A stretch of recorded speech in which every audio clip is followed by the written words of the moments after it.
So good morning guys, welcome to our Optistruct non-linear training. Hope you can see my screen and my voice is loud and clear.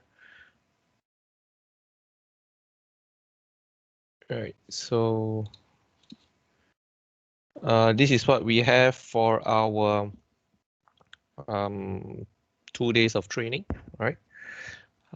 Basically, we are going to touch on the topic of non-linear, so we will first understand what are non-linear problems. And when we go through chapter 1, you'll see that non-linear is actually just consisting of actually mainly 3 categories. First, you have non-linear material, then you have non-linear geometry, right? And because of this non-linear geometry, sometimes you need to consider non-linear loads as well. So these 3 and 4 are related. And the final non-linearity that we deal with is actually the context. Okay, so that's the non-linear boundary, where the boundary is changing. So the context is the non-linear boundary. Okay.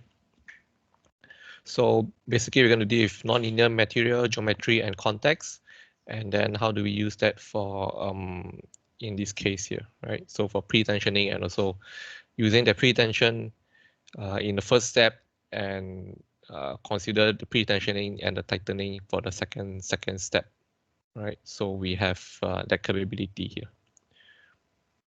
Right, so with online training now, you can see that we actually cut down the training time. So what I have during this 2 hours presentation is mainly on lecturing, right? And you'll be probably reading my notes and you'll be hearing audio, visual, right? And I also do some demonstration throughout my training. So you probably retain 30% if you just sit here and listen. But if you start doing it, so if you download the models and you practice on the exercise after the training, you probably remember 75% of what I've learned, what I've taught. So I would encourage you guys to download the materials and then go through the exercise yourself after my lecture here. And if you start to teach the others about what you have learned today, you probably remember 90%. Okay, so make use of what you have learned today and practice it. Okay.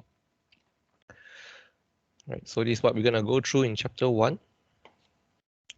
And let's just start off with the theoretical part. I guess you guys are already clear when do you determine that you need to go from linear solution to a non-linear solution, right? So for linear elastic solution, you probably see that your displacements are normally small or can be totally ignored, right? The material is still behaving linearly, so that means your deformation is happening in the elastic region. Okay, there's no change in boundary conditions, means that it doesn't move much. That made it move to a new area where there's a new boundary condition or new contact, right? So normally the boundary conditions are fixed, so you don't have any change in boundaries.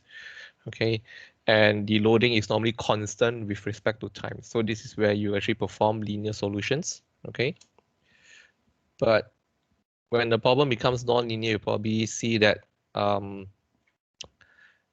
material may not behave already, may not deform, or may not just work in the linear or in the linear elastic region. It probably has gone into exceeded yield and it's gone to the plastic region. So that's where you need to consider non-linear. Like for example here, this is a snap through, right? So you press on the load. And then you increase the load until it suddenly snaps and it bends downwards, right? So this is a non-linear problem because there is a change in geometry already, non-linear geometry, okay? And also there's another condition where there's contact, so you're familiar with that. So when you have this kind of situations, you need to consider non-linear solution, right? So non-linear geometry, non-linear is normally associated with large displacement, right? Large displacement, large rotation, or if your strain is very large, right? Sometimes your displacement might be small, but the local strain might be large. So then you need to consider non-linear as well, all right? And then of course, if there's a buckling, then it's definitely a non-linear geometry situation, okay? Yeah, so this is an example of a geometry nonlinear. If this is the same model, one I use a linear analysis and I load it, right? Let's say the load is very large. For linear, it doesn't consider that this buckling here, so it just displays this in this. Let's say this is x direction. Okay. So let's say if this is x, right? Z and y. So if this is x direction, the load is in x direction, the displacement will also be in just x direction if you're solving this with using the linear solutions, right? But if you consider nonlinear, especially if you turn on large displacement here, you see that you actually bend up. So with different kind of parameters that you set, you actually get different results. Okay, so you need to understand your load case, whether it's gonna whether the load that is applied is gonna give you a large displacement or whether it's just a small displacement. Okay, so then you need to decide whether I can solve it using the linear static or I need to use the nonlinear static. Okay. Now, geometric nonlinearity can also be applied when the problems are with small strain. Okay. But if there are other nonlinearities that is being applied. So for example, if you have boundary conditions and nonlinear material, you can also turn on the large displacement. Okay. So this will capture the the geometry change better compared to when you're solving with a small displacement solution, right? Yeah. So this example of large displacement. If you turn on large displacement, you will see that sometimes the diffraction is actually not very small, right? Because if you use a linear analysis, the deflection of this thin plate here might be over predicted. Okay, so when you let's say if you're comparing this against testing and you find that the displacement is too large compared to the testing when you're solving linear analysis, then you might want to turn on large displacement. So when you turn on large displacement, you automatically perform a nonlinear analysis already, right?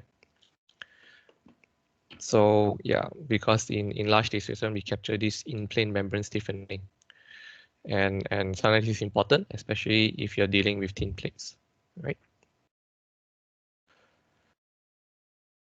The second nonlinearity has to be with materials. So this is pretty obvious. If you say you are expecting your parts to perform exceeding the U point, then you need to consider the nonlinear material. Okay, so if you're talking about elastoplastic material, or if you're talking about hyperelastic material, right, then you definitely need to consider the nonlinear materials. Okay, so what we have done with the previous linear analysis is we only deal with MET1, which is the linear isotropic material. But now later on, you see that we actually need to define the plastic region using the MET-S1 card. Okay, so it is under this MET1 here, and you see we actually need to define the this portion here of the curve. Okay, so yeah, you can either use if you have the stress strain curve, the exact stress strain curve, then you can actually use the stress strain curve data from the material testing. Otherwise, you can also build in the curve here using the slope and then the yield point and so on, right?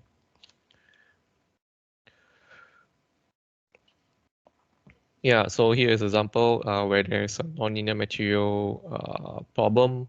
The displacement here might be very small, okay, but then there's a localized plastic strain here. So if you want to consider localized plastic strain, you need to consider nonlinear material, right? And the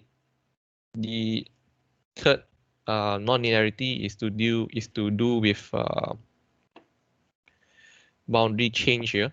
Okay, so for example, if the gear is moving, first there is in some areas they might not have any contact at the beginning, but then as the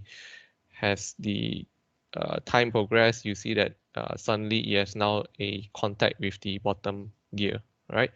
So when you deal with this boundary change, you have to consider context, right? So for context, um, later on, we will also touch on context. I'll teach you how to set it up. And comparing to Radios, because you guys are familiar with Radios, Radios has auto contact. So in Optistruct, we do not have auto contact yet. So you need to define contact pairs. Okay, but there is a method to do auto search for the context, but then when the card is being written, it is still done in contact pairs. Okay, so for implicit, we normally deal with contact pairs because you see later on implicit actually takes a longer time to converge, and if you set up your contacts correctly and properly, then the convergence issue will be lesser. Okay, so normally when there's a convergence issue, it's normally deal with context. Right.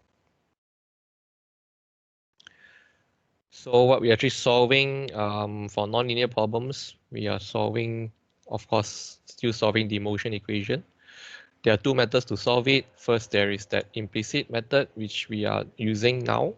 Okay, and then there's the explicit method, which is using the for Altair is using Radios, but we in Optistruct we also have the explicit solution already. Okay, but it's still it's still in development. We are adding more features version by version. It's not that fully matured yet, but if you let's say you want to perform a drop test in Optistruct, we can do it already. But if you want to consider the damage models, because in Radios we have a lot of damage models, right? So that is not fully supported yet. Okay, so if you still rely a lot on damage models, then please stick with Radios. But if your materials are simpler, you don't need to go to those damage models, then you can consider Optistruct, because then you have a single model that can run for implicit and can also run for explicit. Okay, so that's the benefit. That's the purpose of we creating Optistruct Explicit. It's not to fight with our own Radios. It is mainly to help some customers because they do not want to have two models for two different load case. They just want to have the same model running for Optistruct, because Optistruct you can run for static, you can run for NVH, right? And then you can run for you can run for fatigue, and now you can run for explicit for drop tests also. Okay, so when they have a single model, it's easier to manage for them. Okay. If you're considering whether you want to solve it using implicit or explicit, because we have the both solvers available for you. Normally for implicit case, if you're solving any static case or elastic, even plastic, then that's the best solver for that, right? But if you want to consider rupture, like cracks and so on, you want to see how the crack propagates and so on, then probably explicit is better. Okay. So even dynamic events, yeah, if you want to solve dynamic events, high-speed events, then you probably need to go to explicit. Okay, of course, cost versus complexity. For linear static here, you see that the cost of solving it in explicit is actually very high, but for us, you just solve within a few minutes, right? So that's where we consider to use implicit solution. Okay, so for nonlinear, it's probably working around nonlinear static. It's probably working around this region here as well. Okay, so it's easier to it's faster to solve in Optistruct rather than going to Radios. Okay. Right. So these are our nonlinear solution that we have in Optistruct. There's a nonlinear quasi-static, nonlinear transient, nonlinear explicit, and a nonlinear steady state for heat transfer. Okay. Mainly we're going to focus on the NL stat here. Okay. And mainly deal with setting up contacts, materials, and also how to turn on the large displacement here, right? So a bit on the nonlinear static analysis, NLStat. It's mainly used to solve quasi-static problems, means with low or negligible initial force, means that it doesn't change much with respect to acceleration and also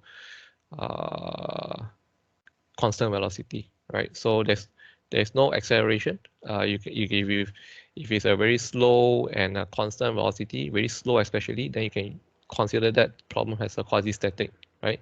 Or of course static problem as well. Okay. Yeah, right. So if you're considering those rotational fans, right?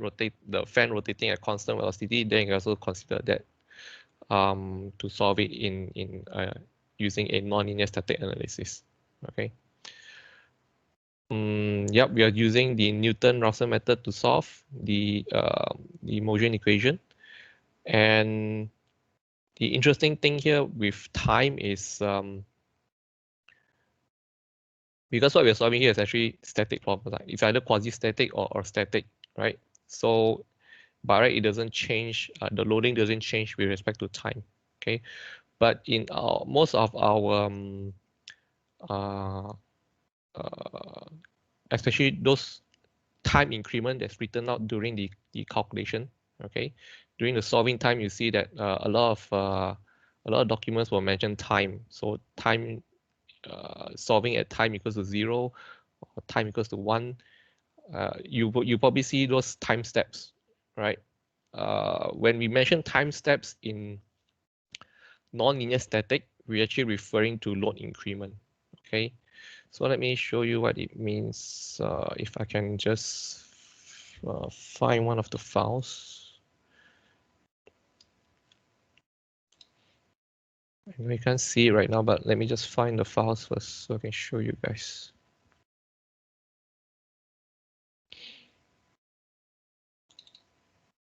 Let me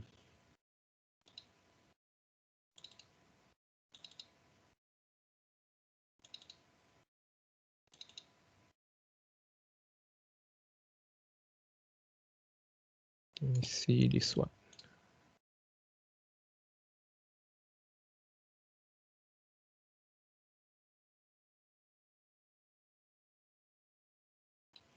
All right, so let me just share the screen.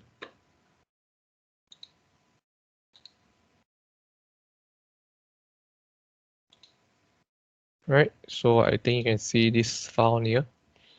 So when we are monitoring for nonlinear static analysis, you sometimes this is a dot monitor file where we can actually have a glimpse of what's happening for each iteration. Okay, so you see that for nonlinear stat NLStat solution, the maximum time increment is actually always 1. Okay, so even though we mentioned time here, right? We mentioned time here. What we actually mean is when time is equals to 1, the loading that we apply, let's say we are applying 500 Newton, the loading now is actually 500 Newton. So when time equals to 1, that means you're applying full load. Okay, so all these increments of it are actually a percentage of the load. For example, if let's say time equals to 1 is actually full load where I apply 500 Newton, 0.1 is applying 50 Newton. Okay, so here is 50 Newton, and then here we increase 100 Newton, and so on. So when you see time here, it doesn't really, you don't really link it to time. So if you're familiar with radius, then radius is real time. But here it's actually when we mention time, it's actually a time load increment, not really time, right? So you see, yeah, you see that the subcase time here, and then there's the load factor. So what we really mean is actually the load factor, okay, or the load increment, okay. So there's not really a time in the NLStat analysis. All right. So just take note of this one. So during my lecture, I might be mentioning time. When I mention time, it really means the load increment. All right. I'll go back to my slides. Okay, so just take note of that. Right, and when we say, when you see there's a time, the termination time of 1.0 means that we actually apply 100% of the load. So, yeah, just remember that. Right, so we are using the Newton-Raphson method to actually solve this this motion equation, right? And we are actually, so for each step, each time step, we are actually considering these three here. We always check these three errors when we're solving each time step. Okay, so we check for displacement, we check for the load, and also check for the work. And we make sure that it doesn't exceed the tolerance, default tolerance that is set here. Okay, if it does, then we actually cut back. We get cut back, and then if you're dealing with context, then we'll fix some of the context contact elements. Otherwise, we will also change the time step. So we probably can either change the time step, solve it with a smaller time step, or we change the context if your model has context, right? So we deal with those two when we are trying to achieve a convergence. So all these are done internally, and you have the option to change the tolerance that is set here as well. Okay, but I would advise you not to change this first. Okay, sometimes you might see that your problem cannot be solved because it's always failing this displacement error here. Okay, so let's say if I increase this, instead of 1e minus 3, I set it to 1e minus 2. Of course, that is easier to solve and you get a convergence, but your solution might not be correct. Okay, so don't change this default tolerance first. Okay, instead look at your model, see what is wrong, if there is any mechanism that you need to fix, if there's any contact that you need to fix. Okay, so look at the model before you changing any of these tolerance here. Okay.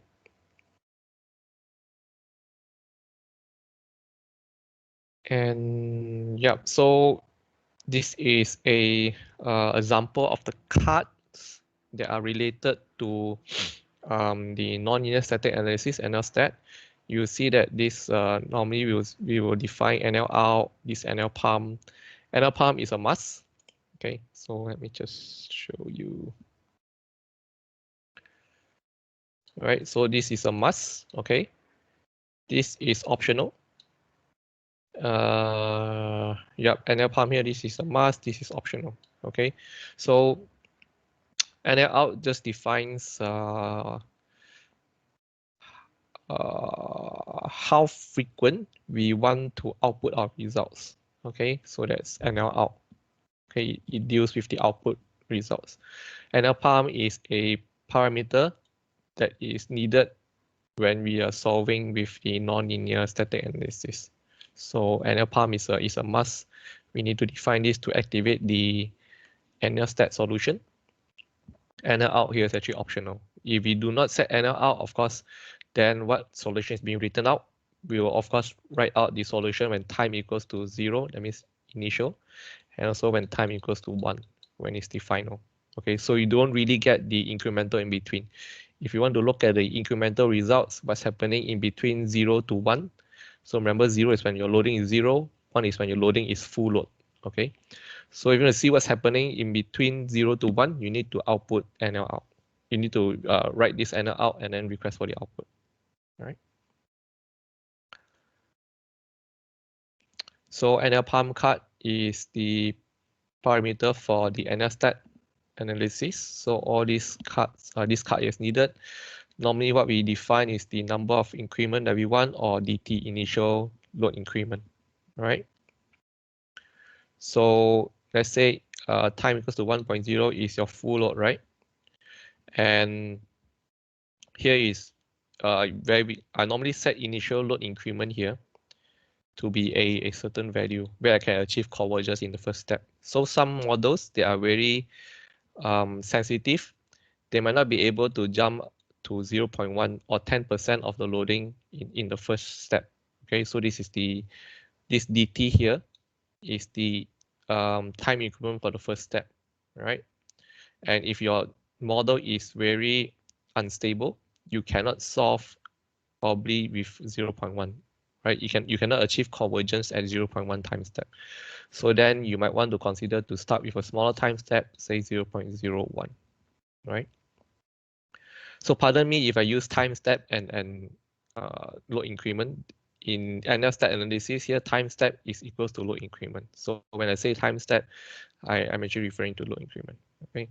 So if your solution is highly unstable, you cannot solve with initial time step of 0.1, you might want to go to 0.01, okay, for the initial time step. Of course, over the time, if you find that we can achieve stability already, the model can actually run with a higher time step. So I'll teach you how to control that as well, okay. And yep, so you either set dt here or number of increments, NI and C.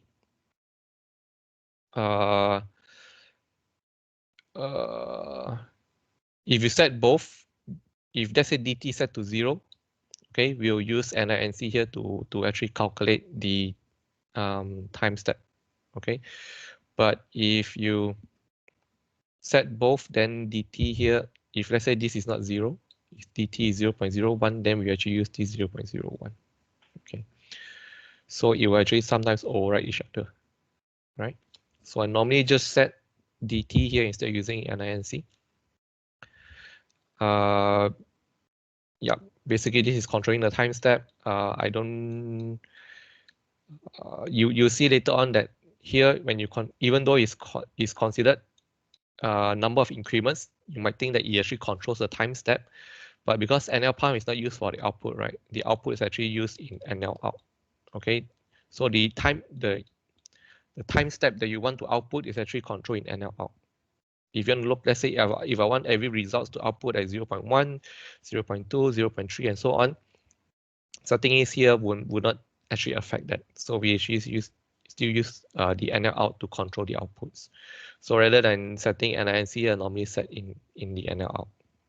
Okay, but what I normally do is I set this DT here, initial load increment, especially if my especially if my model at the beginning is very unstable. All right, so that's more important. And you see this, you get to change this as well. Okay, so these three cards here. These are the default tolerance for the convergence check. So one for displacement, and then for load, and then for work. Okay. So if you want to, yeah, all this has we looked earlier. These all have their own default tolerance. If you want to change any of them, you just come and change the values here. Okay.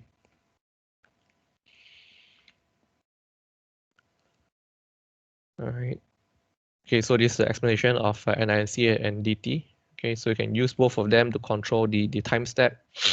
Actually, both of them will control the initial time step. Let's say if you didn't set DT is blank, or if it's 0, then we'll use the NINC that you've set to control the initial time step. Right? So yeah, you can use either one of them. Right? Yeah, so here's a table of supported 1D elements that is also involved for the 3 nonlinearity. Okay, so if you want to control like nonlinear material using CLS will not have effect. It's still just a linear element. Okay, but if you use C-Bush, then there's an effect. Okay, so this is just a table for you to refer. Yeah, basically we support all, right, except for torsion here. Material wise, CLS, there's no nonlinear material. Okay, and C-rod also. Right? Actually, CLS doesn't have material, so whether it's linear or non-linear, it doesn't have any effect. All right, and then for sharp and solid elements as well, So if this is more important for you guys, if you want to consider nonlinear geometric, let me see, somebody's coming in. All right. If you want to consider nonlinear geometry or nonlinear material, make sure you're using first order. Okay, so second order shell elements will not work for nonlinear geometry and nonlinear material. Okay, so just take note of that.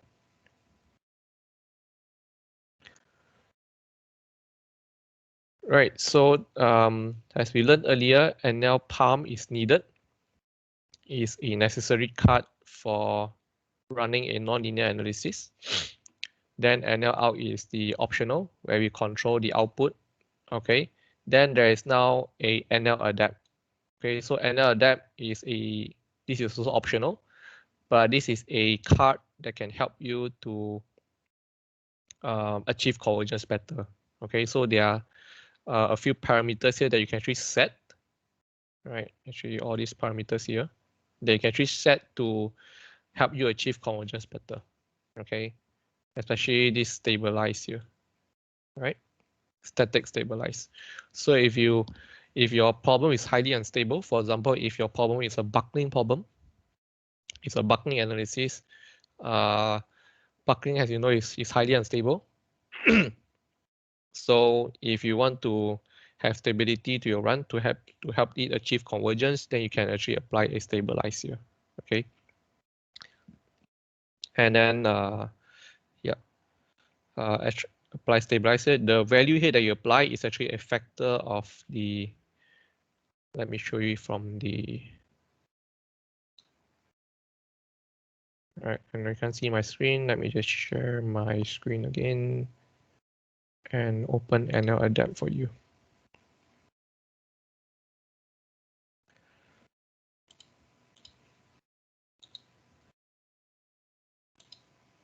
Okay, so so this and the NLADAPT card, you see, I'll explain the rest later, but most important is this stabilize here. So this applies the static stabilized energy, okay? And the value that you put there is actually a factor, okay? So if you apply 1.0, right? If you apply one, if you put in one there or just use yes, we're actually gonna limit that stabilization energy to 1 to the power minus 4 times the strain energy. So whatever strain energy is they're experiencing in the model, we are just going to apply this factor here. Okay. So if you put in any other value other than 1, it's going to be how many times of this. Okay. For example, if I apply 2.0, it's going to be 2 times of this 1e minus 4. Okay. So it's going to apply 2. You can apply up to 2e minus 4 for the particular problem, right? So that's how you can add or decrease the stabilization energy. Okay. Why is this so small? Because this will actually affect the results. Okay, so this is additional energy that you apply to the model to stabilize it. And of course, with any additional energy, you're actually gonna influence the results. So that's why we don't put this to be too high. And it's always a factor of how many times the strain energy that's experiencing in the model. Right.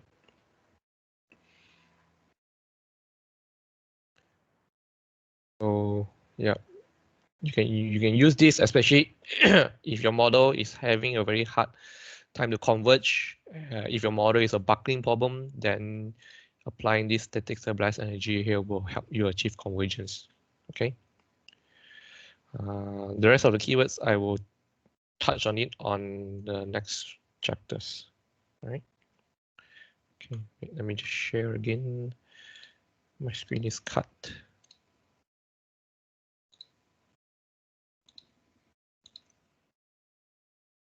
Right. Okay, so now let's talk about the output. As we know, we can output with the NLOUT. Okay, so that will output according to our time set that we want. These are the outputs that you can request. Normally your stress strain, all those are basic.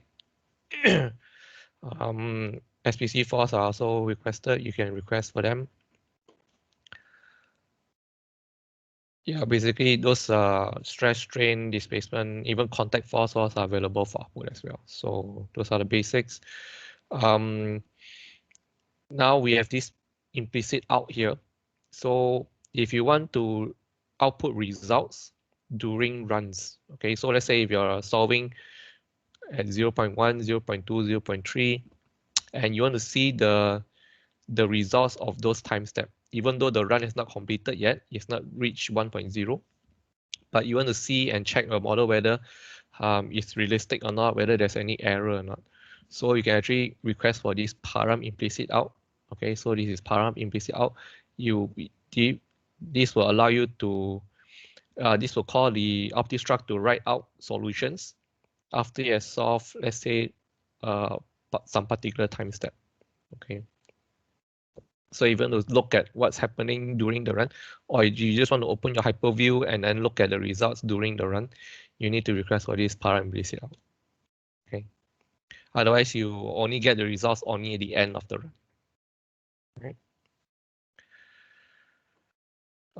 If you look at the out file, this you can look at the progress here. You can see what's how many iterations being solved for the particular increment.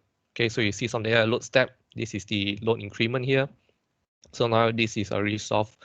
The load increment of 0.1 or 10%. You solved 10% of the run, and these are the convergence checks that it performed. Okay. So remember, for displacement error, it has to be displacement and load error has to be lower than 1e minus 3, and for work error is to be lower than 1e minus 7. Okay, so you see that the first step, the first iteration, it didn't converge because here is high. Then on the second iteration, yes, converge. Right. So here is how you can look at the out file to understand better of where your run is experiencing problem at what load increment. Okay. Yep. So as I mentioned, NLOUT card controls the output for for your nonlinear analysis. Okay. So this NINT here is the number of intervals that you want to output. So by default is 10. That means you output every 10. Let's say if your full load is 1.0, right? So the time is 1.0. Then default 10 means you'll output every 10. Every 10%, right? But because of this being a non-linear run, we need to check for convergence. Sometimes it doesn't always output at 0.1, exactly 0.110%. Okay, if you set NINT equals to 10, it will also it will still have 10 outputs, right? But then you might not get specific at time equals to 0.1, you have one output, 0.2, you have one output. It might be 0.1, there's some small values at the back here. So it won't be exact 0.1. If you want it to be exact 0.1, the third card here, instead of NINT, you use a time. So I'll teach you later as well. You can use a time where you specify a set, all right? A set for the timing that you want the output. So for example, the set, you will define 0.1, 0.2. So this will exactly output at this particular times here that you set. Okay. So I'll teach you later on how to do this as well. Yep, so this is what I mentioned. For NLOUT, you can either output in frequency, you can use frequency. So how frequent do you want? Or you can use time is set. Okay, so normally I'll use time is set so that I can output at particular times here. Right. This is new. Previously we don't have this, so previously we were just using the NINT, number of intervals to output. Okay, and we just determine how many intervals to output. We cannot exactly set what's the particular time to output, but now we can with the new version. All right.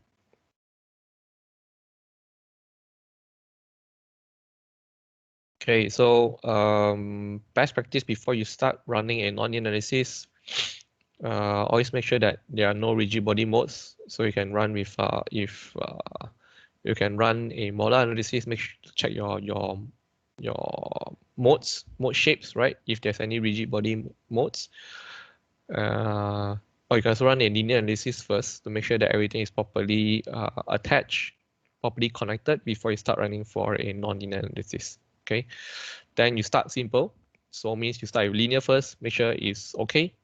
Then you run with a non-linear. So non-linear, you add complexity one by one. So maybe you want to start with a non-linear material. Then you add non-linear. Okay, so the easiest is go to large. You first start your large displacement analysis. Then you put in your non-linear material, right? If that's also converged, then now you can consider non-linear context. Okay, so you add complexity bit by bit, so that you get to if there's any error, then you get to debug it easier. Okay, if there's any convergence issue, you can get to see it easier because you know what you have added to the original run, which is just a linear analysis. Okay. So the termination time is automatically controlled in nonlinear static analysis. It's always 1.0. Okay, so you use that.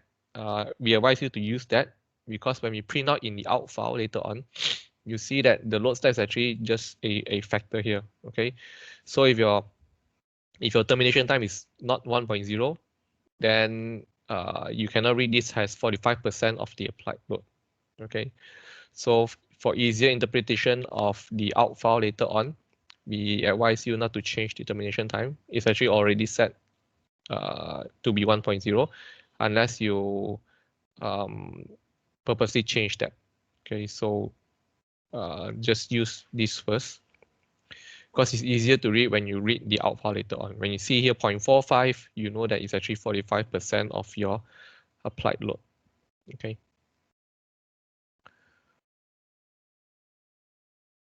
Okay, so yeah, so use DT on NLPARM to achieve better convergence, especially in the first step. So you can also try this later on, right? So let me see the exercise here. I'll show you guys how I can run this. I won't use this one. I'll straight away use this buckling analysis because here I will need to use the stabilized card to stabilize this run because as you know, buckling is highly unstable. So I'll use this example, right? You can try what I've done with this setup, with this model as well. Basically, it's the same, but here we have a bit of a challenge here with the convergence. So I'll demonstrate this, right? Right, so just want to explain first. So you see that here, in my slides, you see that there is one exercise page, and then there is these results already, right? And there are no steps in between. Okay, so if you want to look for the steps on how to set up, okay, you would have to look at the under the exercise models that I sent to you. There is one student manual here. Okay, so you go to that, and this will actually show you step by step. All right, so this is the step by step. Right, so if you look for steps, you go to this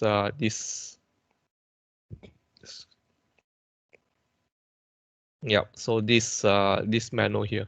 Okay, so this manual will actually tell you step by step, and the slides doesn't show you those step by step guide. Okay, so even look at step by step, make sure you go to the student manual here. All right. So let me just open the model now.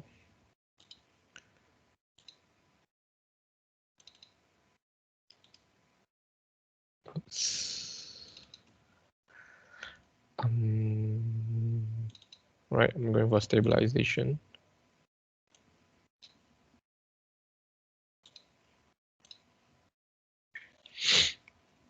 Okay, so this is just a normal dog bone. Okay. Normal dot bone with SPC at one side, and then there is a SPCD and force displacement on the other side, right? So material properties are already set up, so I don't need to deal with that. All I need to do here is they already set up this for a static run. Okay, so no, not static run, but non-linear static. But they have also defined the NLPARM card, which is needed, right? T load here is just the loading history for the enforced displacement. Okay, so it follows this loading curve here. You will see that curve from this table, right? So it will follow this. The load will increase like this. Okay, this is the load increment. You can use this as well if you want. If your load is not constant, if your load is constant, then you don't need to do this. Okay, but if your load is not constant, means that for a particular time set you pull by a certain displacement here. Okay, but if your load is constant, then you don't need to do this. Okay. Table S1 here is for material. So they also have a non-linear material here. Okay, plastic region is defined with this table 14, which is this one here. Okay, so this is the stress strain data for that material, right? You see here you see that it actually starts from 300. Okay, so this curve, stress strain curve here, is not starting from the 0, 0. It's actually starting from the yield point. Okay, so this is just defining the plastic region. The linear region is still defined using the MET1.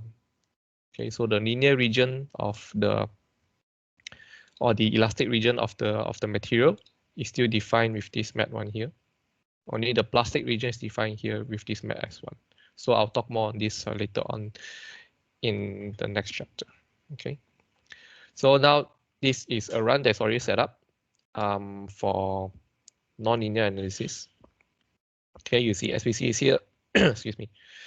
SPC is there, and NLPARM and NLOUT, they're all properly defined already. Okay, so we can actually run that. Right, so let me try to this one. Just make a copy so that I don't overwrite the original. Okay.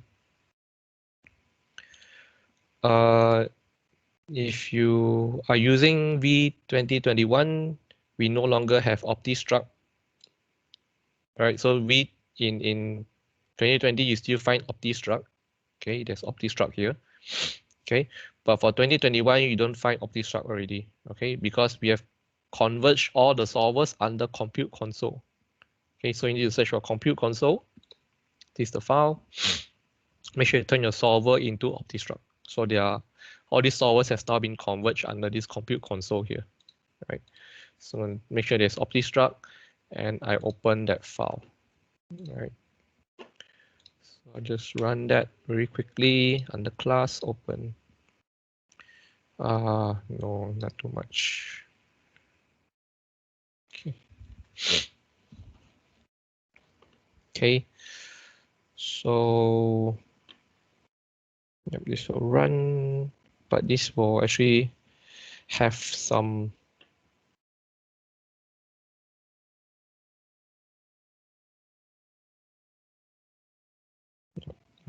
error in convergence.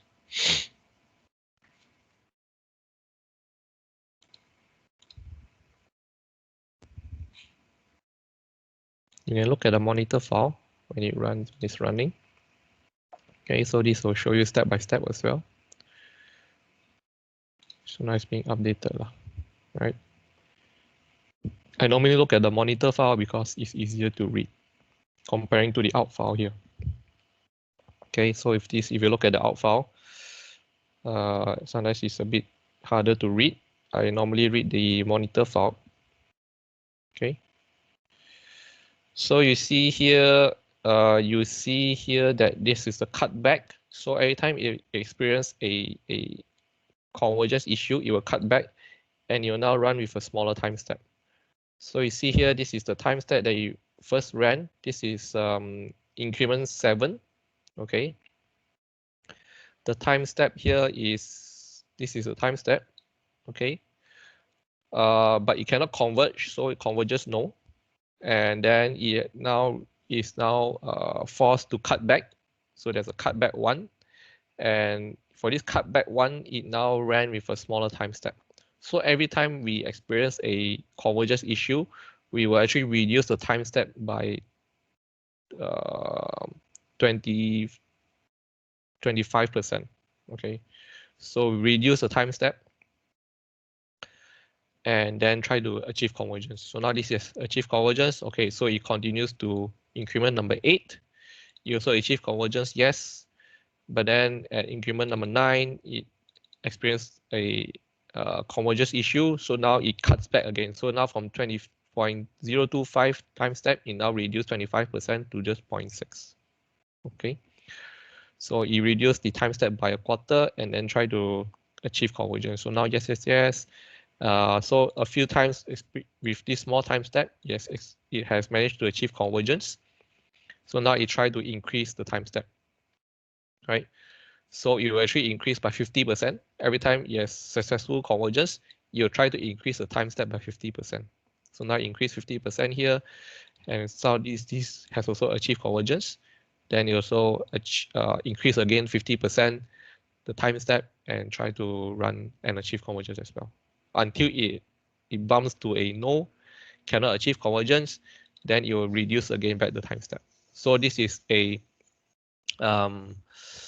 automatic time control that we actually adopt to make sure our run can solve faster. And if there's any error, it will cut back and try to solve with a smaller time step.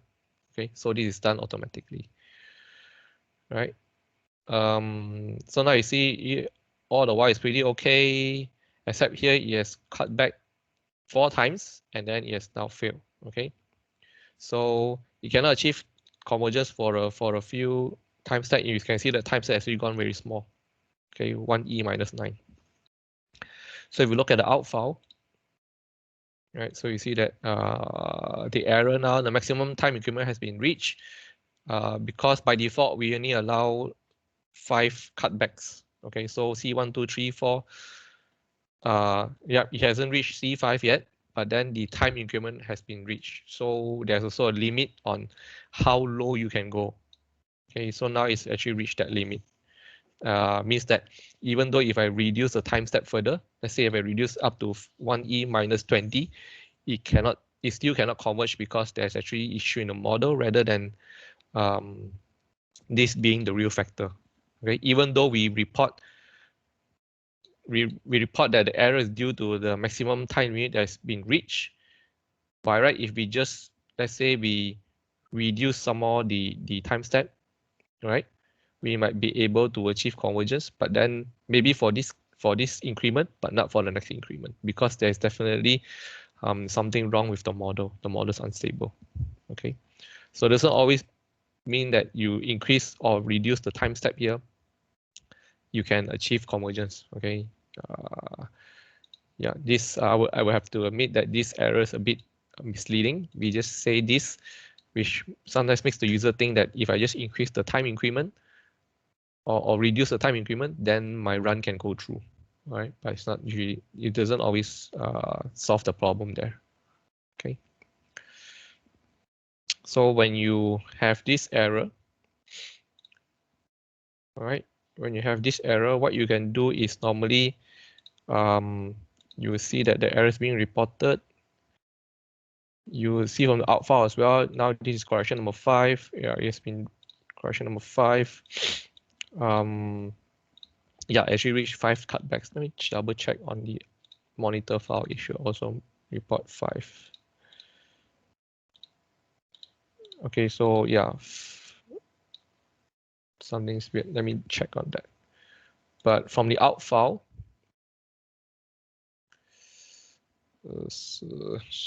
from the out file, we know that now it has actually reached correction number 5, means there's 5 cutbacks, and it still cannot achieve convergence because you see here that the work, the convergence check for work, it has to be lower than 1e minus 7. Now it's 5e minus 7, so it's still higher than the tolerance. So that's why it has failed. Okay, so let's look at the model. Let's look at the model and see what's happening with the run. Okay.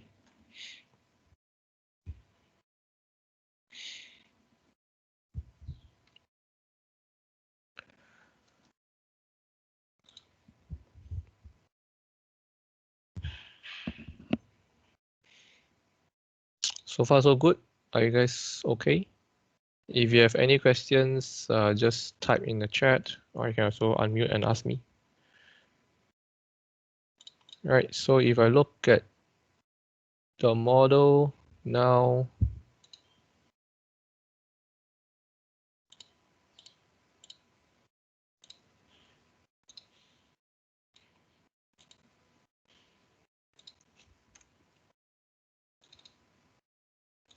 H3D.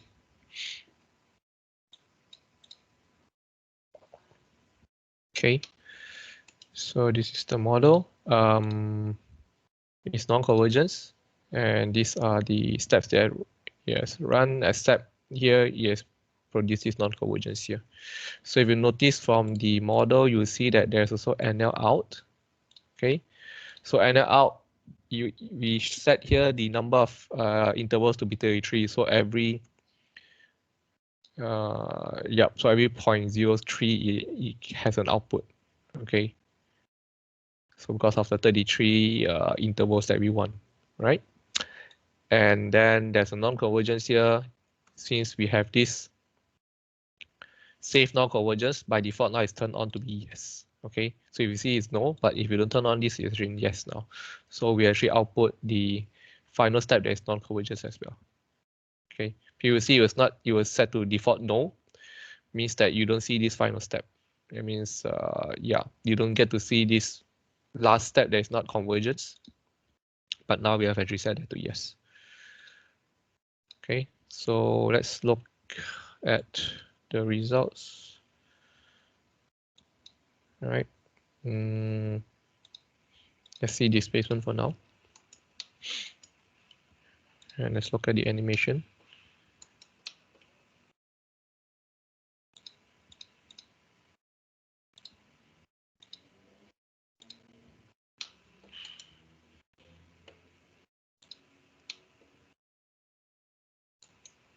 Yeah, you don't get to see anything. Okay, there's you see this wrinkly here, this wrinkle of the material, right? So as I mentioned, buckling is highly unstable. So that's why now you see this. Not sure if it's visible to you guys.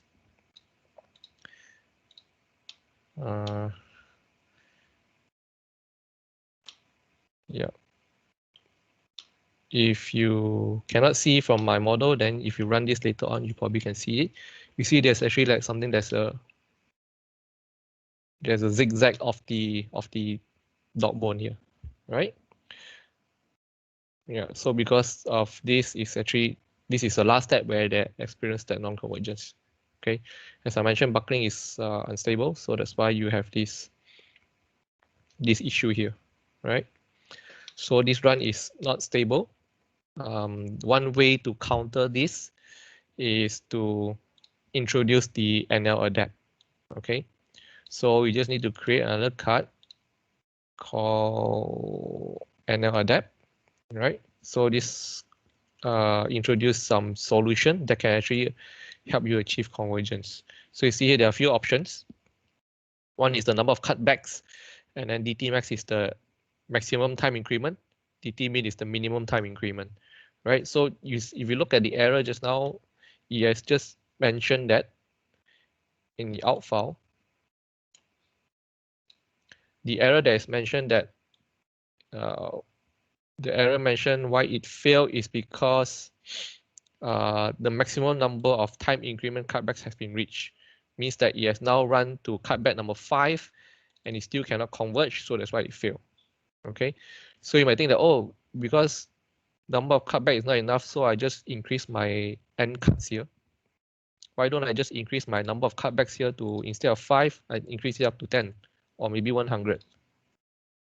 Okay, but this will not actually solve the issue. Yes, you increase up to 100, you will just drag the running time. So you probably run correction number 100.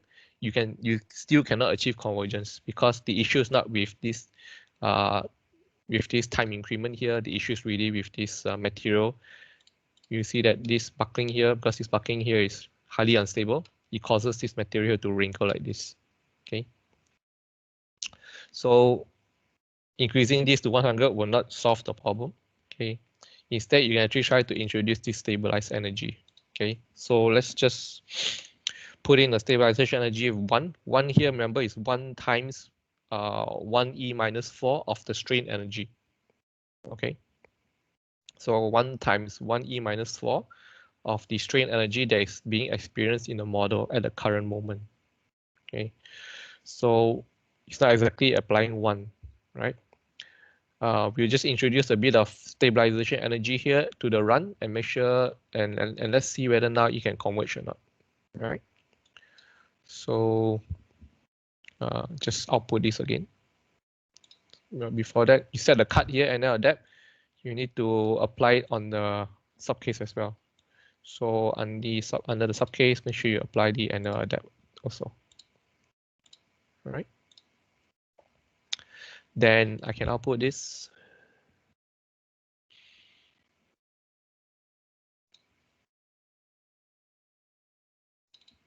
And let's just rename it. NL adapt.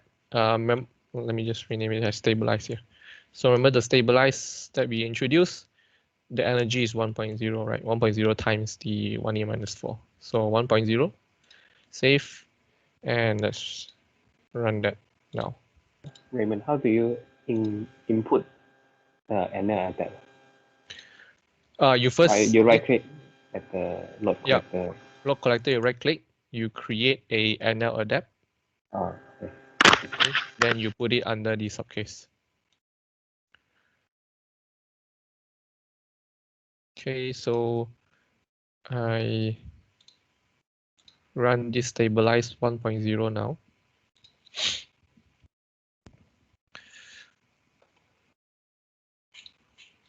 Okay, and let's see now whether it will achieve convergence or not.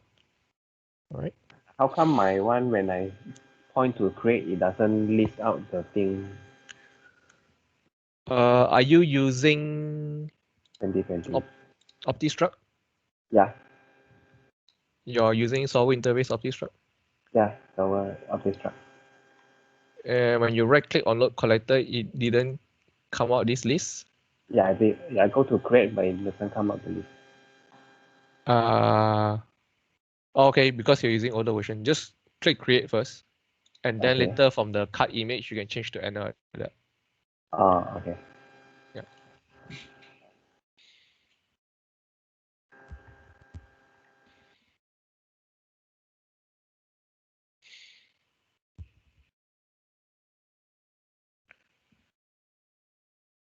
All right, so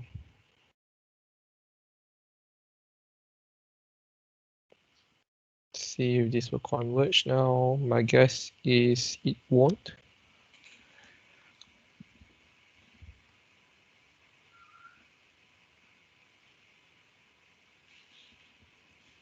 Actually pretty good.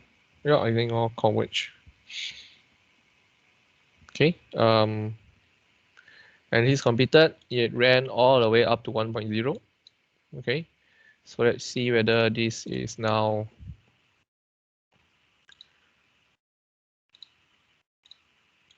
converge or not. All right. So I will open the one with a stabilized energy. All right. So even though it has converged, I still see this wrinkle here. Okay.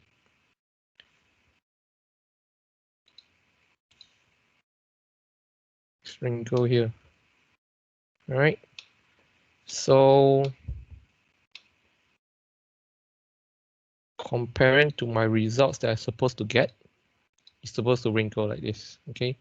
So as I mentioned, buckling is highly unstable, right? What you see now is actually a buckling. Right. You see, this is actually a different mode shape. So buckling also has mode shapes, right? And this is one of the modes, definitely not the modes that we want to predict. So if let's say if you're doing testing and you find that your buckling actually happens like this, it doesn't happen with this W shape here, then your models, your run here is actually not capturing that actual behavior, right? So even though it's converged for me, but the result is not what I want. That means the stabilized energy is actually not enough to stabilize the model yet. Okay. Yeah. So let's try to run. Now I will increase my stabilized energy. Instead of 1.0, let me increase to 2.0 now. Okay.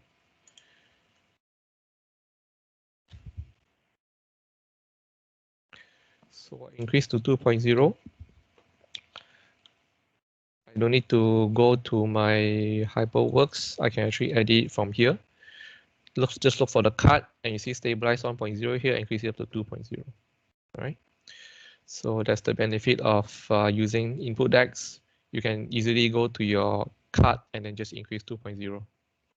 Right. And now let's just try to run again with 2.0. Okay, so now this is stabilized energy 2.0 and run this.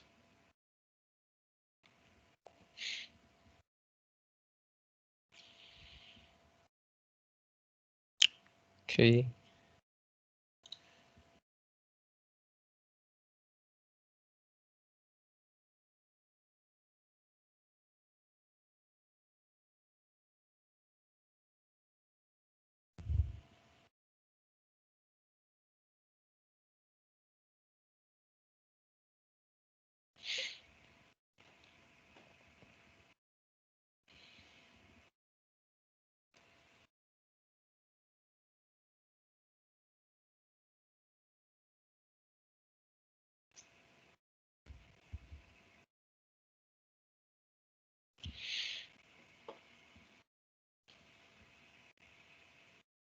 All right.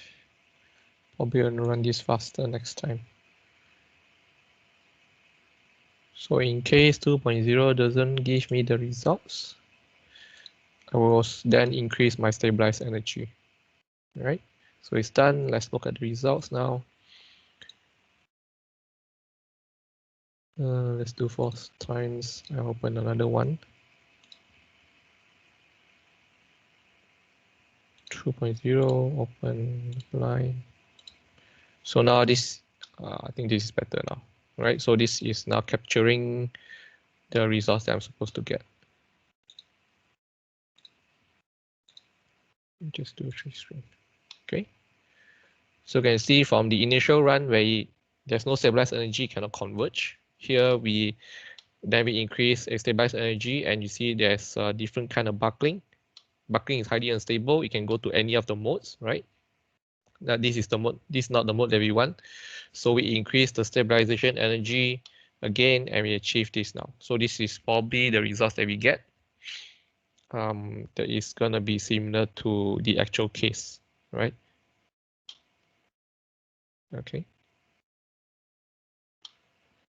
So if you are dealing with highly unstable problems like buckling, then turning on this, turning on the stabilization energy will help you achieve not only convergence, but also achieve correct results. Okay. So the next question is, with all this energy that I introduced to the model, how do I know what is my limit? I can increase 1. I can put my stabilization energy to be 1, to be 2, to be 20 to be 100, right? So what is my actually limit to know whether enough is enough?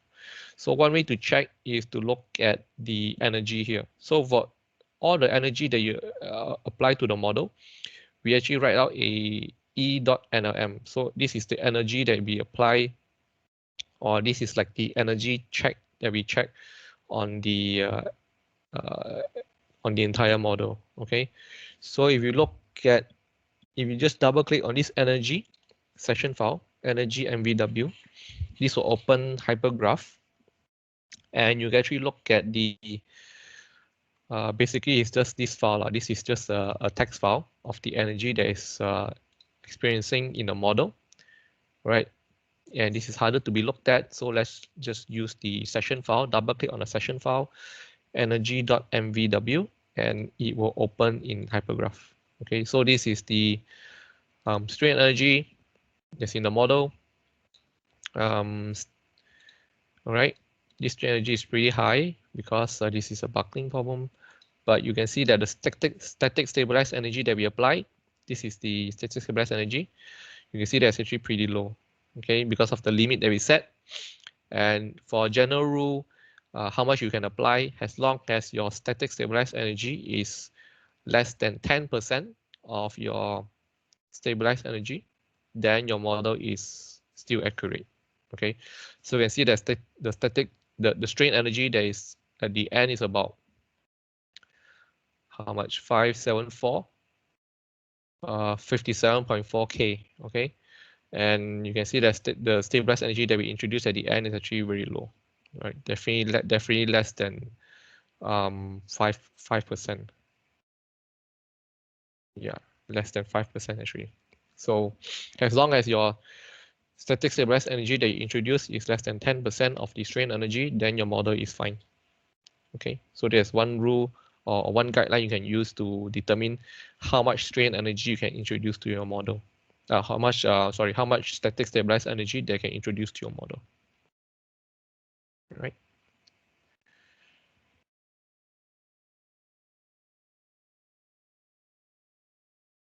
Okay. Any questions? So again, you can try to run this as well. This is fairly simple. Just create an adapt card and then use the static stabilize to introduce stabilization energy to your model to achieve convergence. Okay. So the final result we should get is something like this. It's not a wrinkle like this. Okay, it shouldn't be wrinkle like this. All right.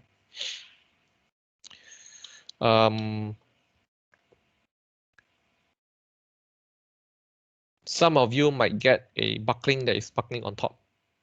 Okay, so I've seen before some in previous classes, some of the results is still buckles like this. You still get a V shape, but instead of V shape in the bottom part, you V shape upwards.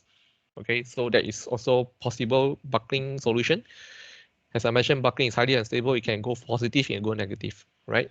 So if it's still V-shaped but in the opposite direction, that means upwards, then it's still okay, right? Because buckling, this is a symmetry model. Buckle can happen both ways, either up or down. Okay, there's no rule saying that buckling will always happen at the bottom here, because this is a symmetrical model, right? So yeah, it's highly possible that you can also achieve a solution that is buckling upwards, right?